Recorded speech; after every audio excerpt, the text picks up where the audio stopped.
사부전선 시작하겠습니다. 유승수 변호사 나오셨습니다. 네, 안녕하세요. 젊은 시각 송기호 대표 나오셨습니다. 예, 안녕하십니까. 네. 저 유승수 변호사님. 네. 이런 검난 저는 사실은 그동안 검난은 여러 번 봤지만 이 정도로 진짜 검찰이 검난을 하는 경우는 전 처음 봤습니다만. 이거 자해라 그러죠, 자해. 사실은 예전에 이제 이성윤이라는 작자가 네. 검사를 팔아서 국회의원을 한 자죠. 그러니까 네. 결국에는 검찰 조직을 갖다 스스로 해체시켜 버리는데 앞장서고 그리고 나서 검사 출신이라고 또 으스대면서 국회의원직을 하는 네. 이런 작자가 있었고 네. 또 이제 최근에는 이제 이문정이라고 뭐 검찰의 장의사가 되겠다 어쩌고 그러더니 더 옛날 검사보다 더하게 막 그냥 수사한다고 설쳐대고 막 이러고 있는 판에 이번에 이제 그 노만석 충격적입니다 사실은. 네. 이거는 진짜 그러니까 뭐냐면 인간으로서 이 나중에 어떻게 이걸 감당하려고 이러는 건지. 지금 단독 보도가 이렇게 나와서 노만석이가 항소 포기 파장이 이렇게 클 줄은. 아니 저 비슷한 얘기 한 몇 시간 전에도 한 것 같은데 인간 노만석으로 돌아가고 싶다. 인간이 되세요 먼저. 예. 인간이 돼야 인간으로 돌아가지. 깜짝 놀랐어요. 홀가분한 마음이다. 뭐 이런 얘기. 참 이해할 수가 없습니다. 뭐 드릴 말씀이 많습니다 오늘. 예. 예. 송기호 대표님. 그러니까 아마 저 노만석 반응이 이해가 되는 게 검찰 해체됐을 때도 사실 이 정도 반응이 아니었잖아요. 네, 그렇죠. 그러니까 뭐 이거 갖고서 뭐 난리 나겠어? 했다가 지금 진짜 말 그대로 번아웃 온 것 같고요. 네. 특히 이제 그 뭐지 휴가 갔다 뭐 이렇게 얘기가 나오는데 예. 이 휴가라는 게 뭐 쉬러 가는 게 아니라 이재명도 그때 에이펙 망하고 나서 휴가 갔잖아요. 근데 그게 휴가가 아니라 진짜 답이 없네. 이제 어떡하냐? 정말 이 번아웃의 이 증상이 휴가거든요. 예. 그러면서 지금 뭐 1박 2일 정도 지금 뭐 갔다 올 것 같은데 아마 일단 사표 내는 결심은 이미 했을 것 같고요. 네. 일단 지금 고민은 내가 진짜 이 전에 들은 그 진실을 말하고 내려올 것이냐 아니면 그냥 내가 다 끌어안고 내려올 것이냐 이 고민하고 있다고 봅니다. 네, 변호사님. 네. 이게 사표를 내서 수리를 하면 퇴직금도 다 받고 그러잖아요. 맞습니다. 근데 직권남용죄로 해서 감옥에 보내버리면 퇴직금도 못 받고 그런 거 아니에요? 맞습니다. 파면이 되면 그렇죠. 예. 네. 그런데 이제 저걸 파면을 시켜야지 왜 사표를 받아? 그런데 이제 지금 민주당에서는 다른 사람들을 파면시키려고 그러고 있죠. 예. 그래서 지금 이게 문제다 지금. 이런 식으로 검찰을 거의 뭐 자해하다시피 항소를 포기하고 네. 권력에 굴종하는 이게 문제다. 누가 봐도 문제지 않습니까? 그런데 이제 민주당에서는 이것도 프레임 전환하면 된다. 이런 그 얄팍한 생각으로 이제 어디 검사들이 얼굴을 드느냐. 뭐 예전에 불과 몇 달 전에 어디 내란범이 얼굴을 드느냐랑 똑같은 그 레파토리로 어디 검사들이 무슨 독립운동하냐 너네가 막 이러면서 뭐 국정조사하고 조치하겠다 이런 얘기를 하는데요.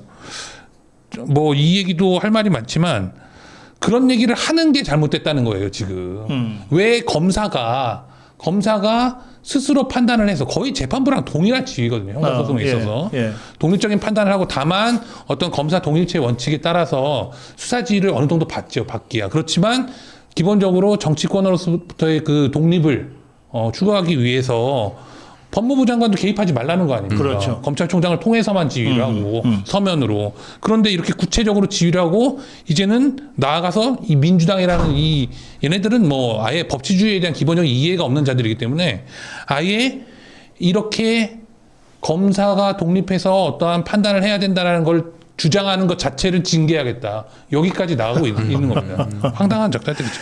이번에 이게 이제 항소 포기 파동인데 이게 항소 포기를 거의 뭐 검사가 항소 포기를 하는 경우는 없는데 근데 몇몇 경우가 또 있어요. 그게 이제 내부적인 기준이 있는데요. 예. 근데 그게 사실은 되게 유동적이기도 합니다만 몇 가지 기준이 있습니다. 첫 번째가 이제 구형량의 2분의 1 이하로 떨어졌을 때. 근데 그거보다 먼저 되는 원칙이 있죠. 무죄가 나왔을 때. 무죄가 나왔을 때. 무죄가 나왔을 때 무조건 항소랍니다. 무조건. 그런데 지금 이 사건 같은 경우에는 네. 그냥 여러 가지 범죄가 있으니까 뭐 다 유죄로 인정된 것처럼 보이지만 그게 아니잖아요. 네. 이미 뇌물죄나 뭐 특정가법이나 뭐 이해충돌 방지법이나 이런 부분들은 전부 다 무죄가 나온 거거든요. 그 예를 들어서 이런 거죠. 지금 대장동 일당들에 대한 재판에 유죄와 무죄가 같이 있는데 이제 어떤 자가 강도를 하려고 철물점에 가서 망치를 훔쳤어. 그리고 문을 두드려 부숴가지고서 들어갔어. 그래가지고 강도짓을 하다가 사람이 강도치사가 돼버렸어. 맞습니다. 그러면 이제 살인죄와 강도죄와 절도죄가 같이 있는 거 아니에요? 맞습니다. 그 경우에는 제일 무거운 살인죄에 준해서 이걸 처리해야 되잖아. 그런 근데 경우에- 이것들이 절도범으로 처리한 거야. 그렇죠. 그래서 네. 그런데 이런 빌미를 준 건 뭐냐면 제가 이제 지난번에는 하도 이제 나온 지가 얼마 안 돼가지고 구체적으로 못 봤습니다만 네. 이런 빌미를 준 건 사실은 구형 자체가 잘못됐습니다. 구형 자체가. 예. 구형 자체가 너무 낮은 거죠. 이 죄들이 전부 다 인정됐을 때는 네. 사실은 구형이 훨씬 높아야 되거든요. 네. 그런데 구형 자체가 낮으니까 이 비겁한 판사는 여기서 아이디어를 얻은 거죠. 아, 구형보다 세게 해주면 욕은 안 먹겠다. 첫 번째. 그래서 올려치기란 거죠. 그렇죠. 그러고 나서 나머지는 무죄로 하고, 예. 하고 추징액도 낮추면은 아하. 자기는 욕을 안 먹는다라는 판단을 한 거예요. 그런데 그 판단에 날개를 달아준 게 뭐냐? 항소폭이죠. 아하. 그냥 항소폭이 안 다투겠다는 거야. 네. 그러면은 판사가 어떻게 더 내려줍니까? 뭐를 할래도. 지금 근본적으로는 그런 문제가 있고 네. 여기서 지금 이렇게 항소를 포기하는 몇 가지 지침 중에 하나만 가지고 지금 정성호가 비겁한 소리를 하고 있죠. 뭐라 그러냐면 구형보다 많이 나왔으면 항소 안 할 수 있는 거 아니냐라는 아하, 얘기를 예. 하고 있어요. 물론 그런 얘기를 하는 것 자체가 이미 당연히 법무부 장관으로서 월권하는 거죠. 누가 봐도 본인이 개입했다는 걸 시인하는 거니까. 그런데 구형 자체가 구형보다 높은 형량이 나왔다는 것보다 더 우선하는 원칙은 뭐냐면 네. 무죄가 나오면 무조건 항소하게 되어 있는 거예요. 왜냐하면 아하, 예. 아니 검사가 왜 기소합니까? 유죄 받으려고 기소하는 건데 그렇죠. 무죄가 나왔다? 그러면 그 부분은 무조건 항소가 돼야 되는 거고 네. 여러 가지 범죄로 한꺼번에 기소가 됐다면 여러 가지 사건이 병합돼 있는 것뿐이지 이게 어떻게 그중에 일부가 유죄가 나오면 전체가 유죄가 나왔다는 이런 법리는 성립하지 않습니다. 예. 그러니까 뭐 잘된 재판이라고 하는데요. 네. 결국 지금 더 구형보다 센 선고받은 사람이 유동규 본부장이고 네. 어떻게 공익제보자잖아요. 그런데 공익제보자한테는 형을 세게 줬는데 그걸 갖고선 잘된 재판이다. 쟤네 기준으로 그러니까 잘 이게 됐어. 보니까 잘된- 쟤네 기준이더라고요. 그러니까 특검도 보면은 이따 뭐 다룰지 모르겠지만 뭐 이적제도 쟤네 기준, 북한 기준인 거고. 이것도 지금 결국 쟤네 기준. 그러니까 이게 모든 게 국민 기준이 아니고 자기네 기준에서 볼 때 아 우리 마음에 안 들었던 얘네 뭐 구형보다 세게 나왔네. 이거 못하러 항소해. 그러니까 당연히 이거 항소할 필요 없는 거고 야 7천억 환수할 거를 400억만 토해내라고? 그럼 나머지 6,500억, 7천억 가까이는 그러면 이제 붕 떠서 자기네 소유가 되는 거잖아요. 형이 예. 확정되는 순간 그때는 누구도 문제를 지적할 수 없는 그럼 그 돈들이 결국 어디로 들어가겠느냐. 지금 자기들을 비호해주고 엄호해준 그 사람들한테 다 들어가겠다는 정성호 거죠. 말은 그건 민사로 할 수 있는데 뭐 큰 문제 아니라 그러던데. 근데 이거 그 찾아보니까 민사 결국 못 받아낸다는데 한번 여쭤보고 싶습니다. 못 받아내는 거 맞지 않습니까? 아니 기본적으로 이런 판결은 늘상 그 법원에서 그러니까 판사들도 너무 문제인데요. 기본적으로 이런 판결이 나오면 예. 이제 뭐 쉽게 말해서 누가 뭘 싸놓은 거 아닙니까? 쉽게 말해서. 예.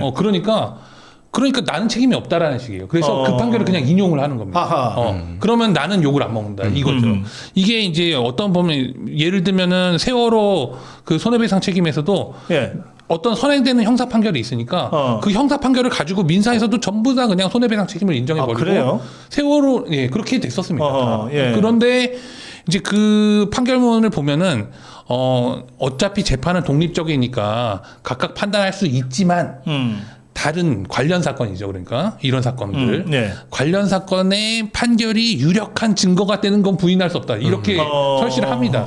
사실상 이 사건도 지금 이렇게 내려놓고 이걸 갖다 확정 지어 버리면 그렇게 된다라는 걸 검사가 모른다. 아유 그러면 검사가 아닌 거죠. 그냥 이재명인 거죠. 근데 지금 전에 세월호 사건 말씀하시니까 그 한동훈이가 항소 포기하지 않았어요 그때? 한동훈이 또 바퀴벌레처럼 스물스물 기어나오고 있어요. 한동훈이 지가 무슨 검찰 전문가인 것처럼 뭐 이래서 뭐 검찰이 죽었다 뭐 이재명에게 굴복했다 뭐 어쩌고 하는데 먼저 굴복한 건 본인이세요. 본인이 법무부 장관일 때 세월호 사건에 대해서 세월호 뭐 어쩌고 하면서 국가에 대한 손해배상 청구를 한 적이 있어요. 예. 말도 안 되는 얘기인데요. 그것도. 그런데 한동훈이 이거에 대해서 법무부 장관일 때 본인이 먼저 지휘를 했습니다. 뭐라고 지휘를 했느냐. 예. 국가가 잘못을 시정하는 데 있어서 오늘 내일이 없다. 빨리 항소 포기하겠다고서는 항소 포기해버렸습니다. 한동훈이. 그러면은 그 손해배상 책임이 누구에게 귀속됐느냐 당시에 세월호 그 유가족들에 대해서 손해배상 책임을 국가가 지게 그렇지. 만들어버린 겁니다. 네. 한동훈이라는 자가. 그런데 지금 남의 항소 포기는 잘못된 거 본인의 항소 포기는 아름다운 뭐 세월호 노란색입니까? 이거 말도 안 되는 소리인 거죠. 하여튼 한동훈 상황이- 답다. 예. 한동훈이 한동훈 했네. 맞습니다. 저는 한동훈이 노만석 막 욕을 엄청 하길래 예. 잠깐만 생각해보니까 법무부 장관이었고 본인이 그래서 찾아보니까 본인이 법무부 장관 되고서 처음으로 인사해가지고 승진시킨 게 노만석이에요. 네, 검사장 승진시킨 게. 근데 이제 와가지고 무슨 마치 뭐 남 욕하듯이 남 얘기하듯이 하는 거야. 이건 무슨 그거 속는 국민들만 참 안타깝다는 생각이 들더라고요. 검사장은 군대로 치면은 사단장에 해당되는 거 아니에요? 맞습니다. 예. 이 지금 검사들이 그런데 집단으로 지금 이렇게 뭐 잘못됐다고 얘기를 할 때는 예. 진짜 잘못된 겁니다. 그런데 문제는 검사들의 이러한 식의 어떠한 행태가 너무 늦지 않았냐라는 얘기를 할 수밖에 없습니다. 예. 먼저 이제 우리가 얘기를 해야 되는 건 아까도 말씀드린 것처럼 구형에 있어서 잘못된 겁니다. 사실은 구형 자체를 이렇게 내려놓고서는 뭐 이만큼만 하면은 뭐 할 만큼 했다. 우리가 뭐 이재명한테도 욕 안 먹고 이 정도면 충분히 봐준 거 아닌가? 이렇게 알아주길 바랐겠죠. 그런데 그때는 다 가만히 있었어요. 사실은 지금 검사들이 이제 와가지고 그리고 또 수사권 조정한다. 뭐 이럴 때도 다 가만히 있었잖아요. 네. 그러면 이런 날이 올 줄 몰랐냐는 거예요. 검사들은. 검사들 말씀하신 대로 사단장이잖아요. 네. 본인은 이 대한민국의 그 형법을 지켜야 되는 그리고 법치주의를 지켜야 되는 최일선에 있는 사람들이고 네. 사실은 검사는 어떤 형사소송에서의 그 공소권만 갖고 있지 않습니다. 무슨 권한이 있냐면 정부의 변호사예요. 그러니까 정부의 변호인의 지위가 있습니다. 그래서 민사소송 같은 게 있을 때도 대한민국을 대표해가지고 대리해서 법정에 출석하는 그런 지위에 있는 사람입니다. 이런 사람들이 계속해서 권력의 눈치만 보고 굴복하면서 단 한마디 하지 않고 있다가 이제 와가지고서는 이제 와가지고 다 이제 판결 내려지고 항소를 하지 않을 수 있는 결정을 할 만한 인간들이다. 정성호 같은 인간들은 이재명 같은 인간들은 그럴 거라는 건 누구나 알지 않습니까? 검사라면은 이 정도 촉은 다 있을 겁니다. 아마. 그 수사팀이 항소장 다 준비해가지고 법원 앞에서 1시간 넘게 2시간 가까이 기다렸다고 그러잖아요. 그러다가 7분 전에 이제 연락받고 접수를 안 했다는데 그때 누군가가 에라 모르겠다 그러고 접수하면 접수가 되는 거죠. 맞습니다. 이게 네. 이런 일이 없었느냐 그러면 그냥 새로운 일을 뭐 해야 되는 거 그런 게 아닙니다. 이 좌익 검사들이 또 옛날에 있었어요. 좌익 검사들이 무슨 막 뭐 대한민국 정부의 기소가 잘못됐다 이런 얘기하면서 막 그러면서 법정에서 문을 걸어 잠그고 무죄를 구형하고 막 이런 적이 있습니다. 사실은 검사는 그만한 지위가 있을 정도의 예. 대단한 자리라는 거예요. 그런데 지금 말씀하신 대로 네. 아니 그러면 진짜로 이런 지위가 잘못됐다고 생각한다면 네. 그 앞에 법원 앞에서 그렇게 뭐 서류까지 다 만들어 가지고서는 왜 전화 안 오지 막 이러고 있다가 접수하지 마 이런 지시가 내려왔다 하더라도 접수하면 그만이죠. 접수하면 그만이잖아. 그럼 접수가 되는 거잖아. 그렇죠. 네. 아니할 말로 항소는 또 취하할 수도 있습니다. 심지어. 그리고서 나중에 정성호가 직접 와가지고 취하든 뭘 하든 접수를 하면 되는 거죠. 이런 게 내란인 거예요. 이런 게 뭐가 내란입니까? 예, 송기호 대표님. 그래서 이제 우리 국민들이 정말 이거 들고 일어날 수밖에 없는 상황이 됐는데 네. 국민의힘이 어제 장동혁 대표가 직접 이재명 탄핵, 정성호 탄핵 얘기를 사실상 했어요. 네.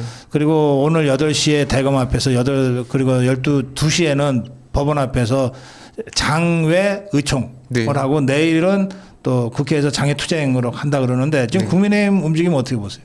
이게 저는 참 올바른 방향이라 보고요. 네. 특히 우리가 지금 조심해야 되는 게 지금 검사들은 노만석 책임져라 뭐 이 정도 발언이잖아요. 예. 그런데 우리는 잘 생각해봐야 되는 게 결국 그 노만석이 그러면 본인이 모든 책임을 이제 지고선 내렸다 주장하지만 그러면 본인이 가장 윗선이냐 그게 아니라는 거잖아요. 그렇죠. 예. 분명히 노만석은 힌트를 줬어요.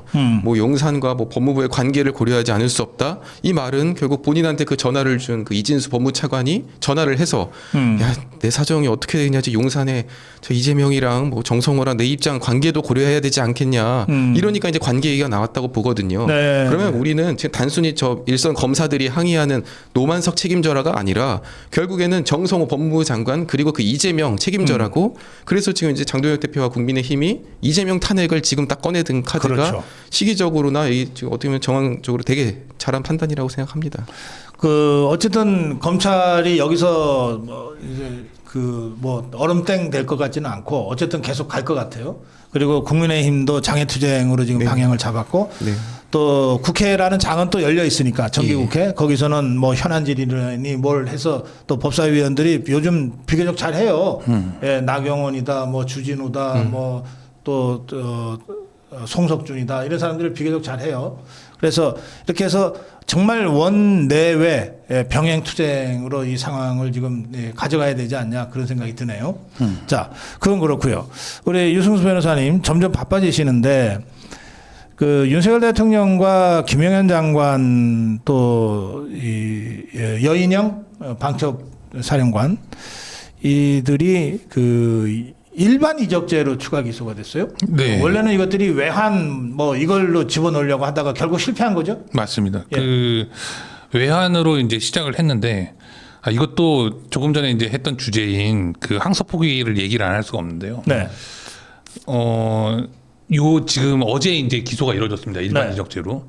그런데 그 며칠 전에 그러니까 아무리 머리를 짜내도 죄가 안 되니까 뭔 얘기가 나왔냐면 국방부 장관이 그러니까 국방부 장관이 그 합참을 통하지 않고 작전 지휘를 했기 때문에 직권 남용이 성립한다. 그게 왜 그러냐면 하면서 설명을 한 게 법무부 장관이 검사를 직접 지휘하지 못하는 거랑 똑같다. 그랬어요.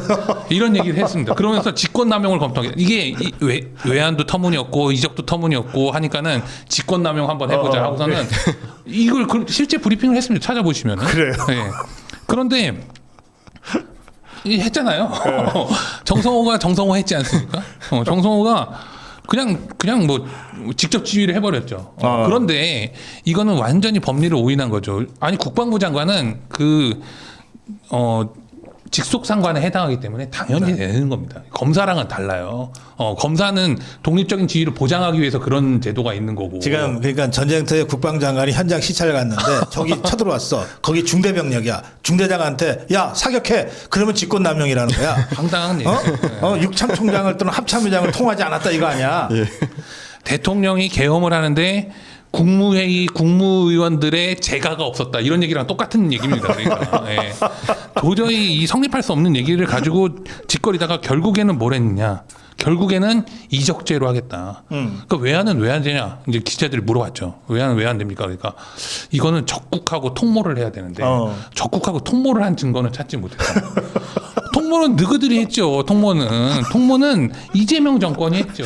대북 송금하고 뭐 하면서. 그런데 당연히 그 증거를 이쪽에서 찾으려니까 그게 되겠습니까? 일반 이적죄는 사실 아무것도 아니에요. 제가 이제 한 4, 50년 됐네요 벌써. 민자운동 하다가 국가보안법 위반 혐의로 재판을 받았는데 거기 보면 공소장에 한 절반 가까이가 뭐라고 돼 있냐면 뭐 북한의 통일전선이 어쩌고 저쩌고 쭉 나간 다음에 북한을 이롭게 할 목적으로 북한을 내게 이로움한 정황을 알면서도 그러면서도 제가 막스 베버를 연구했다 이렇게 돼 있어요. 이게 칼막스인 줄 잘못 알고. 그래서 증거문에 막스 베버 책이 있어요. 그러니까 이런 게 일반 이적죄야. 맞습니다. 아니 그리고 결국에는 이적이라는 게 적에게 이루어야 되는 거잖아요. 그런데 이제 제가 예전에도 이제 고성국 TV에서 말씀을 드렸습니다만 이해가 되지가 않는다. 왜 이게 북한에게 이롭지? 아무리 생각을 했지만 그때 이제 여기서 답을 얻어갔죠. 대한민국에게 이로우면 북한 입장에서 이적죄가 된다. 그러니까 그렇지. 북한하고 통모하는 이재명 정권 입장에서는 시각만 바꾸면 돼. 시각을 바꾸면 그러면 이게 이적죄야. 이해가 되죠. 이해가 되죠. 도둑놈이 정권을 잡으면 이렇게 되는 겁니다, 원래. 저는 이번에 뭐 기소하면서 여인영 사령관 뭐 휴대전화 메모가 뭐 이 사유가 된다 해서 그 메모를 공개를 했는데 특검이 자 봐라 이게 이제 바로 문제다. 근데 보니까 뭐 천재일우의 기회를 삼아가지고 타겟을 잡자 하면서 평양 핵시설 2개소, 우상화 본거지, 뭐 김정은 휴양소 여기를 타겟을 해야 된다. 그 아주 제대로 됐네. 작전이. 불안한 상황에서 여기를 타겟을 해야 된다. 이게 저는 이게 우리 대한민국 국민 입장에서 이거 잘못된 건가? 그리고 또 내용 보니까 뭐 핵실험, 북한의 핵실험, 뭐 군사적 조치 뭐 취해야 되고 ICBM에서도 대응해야 되고 군사적 태세에 대해서 뭐 공세적 조치와 자위권적 응징 태세를 가야 된다. 이거를 우리 대한민국 국민 입장에서는 일을 잘하고 있구나. 방첩사령관 방첩사령관 임명 잘했네. 잘했습니다. 예, 네, 아니 뭐 이분들이야말로 대한민국을 지키기 위해서 정말로 불철주야 노력하시는 분이라는 것을 특검이 인증을 해줍니다. 그럼 그러네. 적들이 벌벌 떠는 걸 보면 바로 그런 겁니다. 그리고 지금 이 재판이 검사들이 의혹이 없습니다. 지금 현재. 예. 어제도 재판을 했습니다만 검사들이 이제 거기 나왔으니까는 저희한테 이제 뭐 속된 말로 갈굼당하고 이러면 자존심은 있어가지고 바락바락 대들긴 하는데요. 근데 이제 기본적으로 저희가 이제 전가의 보도처럼 꺼낸 얘기가 있죠. 이따위로 하니까 참 검찰이 없어질 만하네요. 라고 얘기하면은 고개를 푹 숙이고 아무 말을 못하는. 검정 넥타이는 왜 메고 나오셨나요? 하면은 할 말이 없죠. 본인들이 잘못했다는 거를 갖다가 입증하기 위해서 나온 것밖에 안 돼요. 그 검정 넥타이 메고 나옵니까? 예, 검정 넥타이 메고 나옵니다. 그래서 하지 말아라. 좀 추하다. 얘기를 해도 끝까지 하는데 그것만 얘기를 하면은 이제 말을 못 하는 거예요. 그리고 결국에는 수사 검사와 기소 검사는 일치되지 말아야 되고 뭐 수사권과 뭐 기소권은 뭐 분리돼야 되고 어쩌고 그 주장하는 법률이 있어요. 검찰청 법제 4조 2항이라고. 그것만 얘기하면 전부 다 고개를 푹 숙이고 아무 말 못 하는 거예요. 그러면 그 중에서 유일하게 자유로운 사람 딱 한 명만 고개를 빳빳이 들고 있죠. 특별검사보. 이 사람 원래 변호사거든요. 그렇지. 검사 어떻게 되든 상관없는 사람. 그러니까 검사들은 지금도 제가 검사들한테 직접 물어보진 않았지만 모 수사관들한테 이렇게 물어보면 우리가 지금 뭐 하고 있는지 모르겠다 이런 얘기를 하는 거예요. 아니 근데 그 남욱이라는 자가 법정에서 막 말하고 막 떠들어댔는데 이거 수사 검사는 이건 말도 안 되는 것이다. 그런 일이 없었다 그러잖아요. 네. 그래서 수사 검사가 그러면 그 사안과 관련해서라도 내가 직접 법정에 가서 공판에 참여하겠다고 했는데 대검에서 이거를 불허했다는 거 아닙니까? 맞습니다. 이건 뭐야 도대체 이거? 저는 이런 경우에라면은 이게 정말 의지가 있다면 증인으로 신청을 하면 됩니다. 이거를 그냥 공소유지로 들어가지 말고요. 증인으로 신청을 하면 되죠. 그래서 검사가 검사를 증인으로 신청해도 되는구나. 예. 우리가 이 수사 과정에 있어서 어떠한 불법을 밝히기 위해서 수없이 아니면 뭐 합법을 밝히기 위해서라도 검사 입장에서 그렇다면은 경찰을 부르는 건 너무나 허다해요, 사실은. 그런데 검사는 뭐 이렇게 뭐 법복 입고 뭐 어쩌고 하니까는 절대 증인을 못 부른다 그게 아니거든요. 그렇겠네. 의지만 있으면 가능합니다. 맞아요. 그런데 말만 하지 말고 경찰도 증인으로 부르고 다 부를 수 있죠. 그럼요. 근데 이 사건도 만약에 그렇게 안 하고 있다면 의지가 없는 거예요. 그 왜 의지가 없느냐? 눈치를 보니까 의지가 없는 거죠. 알겠습니다. 자, 이 시간이 많이 돼서 마지막 주제 짧게라도 좀 다뤄야 되겠는데 우리 송교 대표님 지금 민생 파탄 심각해요. 네. 예. 저 요즘 솔직히 뉴스 보면서 기분이 좋더라고요. 이게 지금 뭐 외교 일단 그 이재명 지지한 개딸들이 경제 대통령이라고 밀어 올렸잖아요. 그런데 지금 그 본인이 기대했던 그 환상과 현실의 그 괴리감 얼마나 큽니까? 그래서 그들이 선택한 게 뭐냐면 결국 JTBC, MBC에서 맨날 뉴스 보면서 뭐 김건희 여사가 뭐 어디 뭐 궁을 갖느니 뭐니 이거 하루 종일 소비하고 있는 거예요. 그러니까 현실을 우리 우파들은 지금 현실을 보고 있고 저들은 지금 수년 전에 있는 어떤 뭐 그런 걸 막 보고 있는 거예요. 지금 뭐 코스피 올랐다. 그런데 찾아보니까 국민 절반이 1,000만 원 이상 손해봤대요. 손해봤어요. 개딸들이 40대 50대가 제일 많은데 40대 50대가 제일 많이 손해봤대요. 또 일부는 5,000만 원씩 손해봤대요.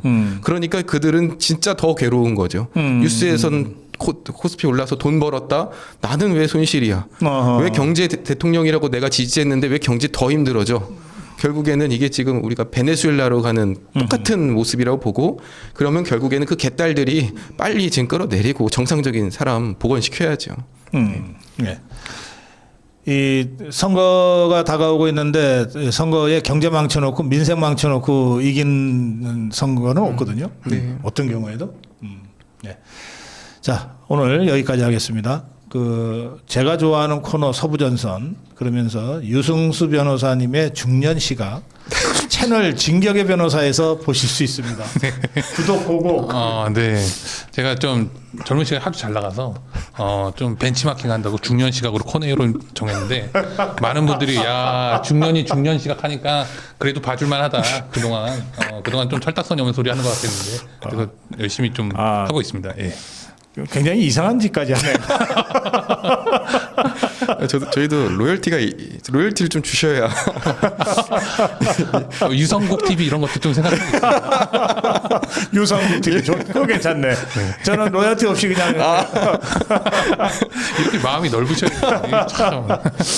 자, 정기호 대표님 마무리 한 말씀 듣겠습니다. 예, 참 지금 어떻게 보면은 뭐 이 에이펙 처참한 결과에서 지금 저들이 이제 여론 조작을 하더라고요.